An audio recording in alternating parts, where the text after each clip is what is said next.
രാമു ഒരു സാധാരണ വൈദ്യുതി തൊഴിലാളിയായിരുന്നു.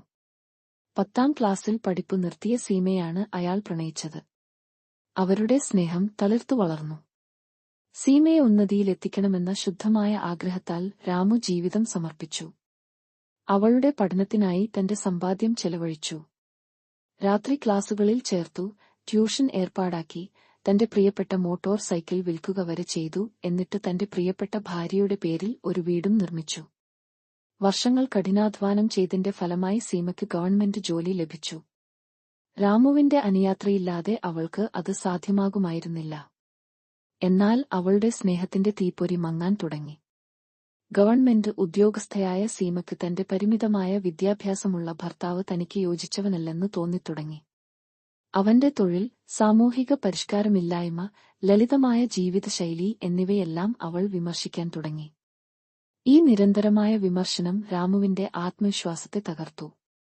ഒരു ദിവസം അനുയോജ്യതയില്ലായ്മ ചൂണ്ടിക്കാട്ടി സീമ വിവാഹമോചനത്തിന് കേസ് ഫയൽ ചെയ്തു.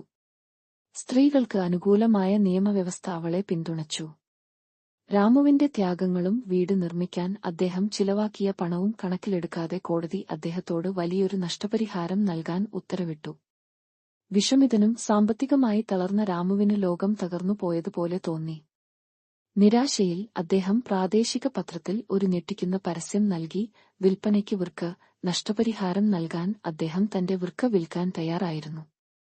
അവരുടെ 10 വയസ്സുള്ള മകൻ രോഹൻ ഈ ഹൃദയഭേദകമായ പരസ്യം കണ്ടു. പിതാവിന്റെ ത്യാഗങ്ങളും അമ്മയുടെ അനീതിയും തിരിച്ചറിഞ്ഞപ്പോൾ അവന്റെ കണ്ണുകൾ നിറഞ്ഞു. രോഹൻ അമ്മയെ നേരിട്ടു. അമ്മ തിന്മയാണ്. അമ്മയുടെ മോഹം കാരണം അച്ഛനെ കഷ്ടപ്പെടുത്തി. അവൻ അമ്മയ്ക്ക് പരസ്യം കാണിച്ചു. പിതാവിന്റെ നിരാശയുടെ വ്യക്തമായ യാഥാർത്ഥ്യം. തന്റെ അത്യാഗ്രഹത്തിന്റെ ഫലവും ഭർത്താവിന്റെ സ്നേഹത്തിന്റെ ആഴവും തിരിച്ചറിഞ്ഞ സീമ വിഷമിച്ചു. തന്റെ വഞ്ചനയുടെ ഭാരവും മകന്റെ വേദനയും അവളെ തളർത്തി. അവൾ വിവാഹമോചന ഹർജി പിൻവലിച്ചു. തന്റെ തെറ്റുകൾ തിരിച്ചറിഞ്ഞ് അവർ ഒരുമിച്ച് ജീവിക്കാൻ തീരുമാനിച്ചു. ഈ ദുരിതത്തിൽ നിന്ന് മുറിപ്പാടുകളുണ്ടായിരുന്നെങ്കിലും മകന്റെ സ്നേഹത്തിലും ഭാര്യയുടെ പുതിയ ആദരവിലും രാമു ആശ്വാസം കണ്ടെത്തി. അവർ വീണ്ടും ജീവിതം പുനർനിർമ്മിക്കാൻ തുടങ്ങി. ഭാഗ്യത്തിൽ അല്ല, മറിച്ച് പരസ്പരത്തിന്റെ സ്നേഹത്തിന്റെയും ത്യാഗത്തിന്റെയും യഥാർത്ഥ അർത്ഥം തിരിച്ചറിഞ്ഞു. ഈ കഥ അമിതമായ അഭിലാഷത്തിന്റെ സാധ്യമായ അപകടങ്ങളെയും ഔദാര്യത്തിന്റെയും നന്ദിയുടെയും പ്രാധാന്യത്തെയും ഊന്നിപ്പറയുന്നു. മനുഷ്യബന്ധങ്ങളുടെ സങ്കീർണതകൾ കണക്കിലെടുക്കുന്ന ന്യായമായ നീതിന്യായ വ്യവസ്ഥയുടെ പ്രാധാന്യത്തെയും ഇത് ഊന്നിപ്പറയുന്നു.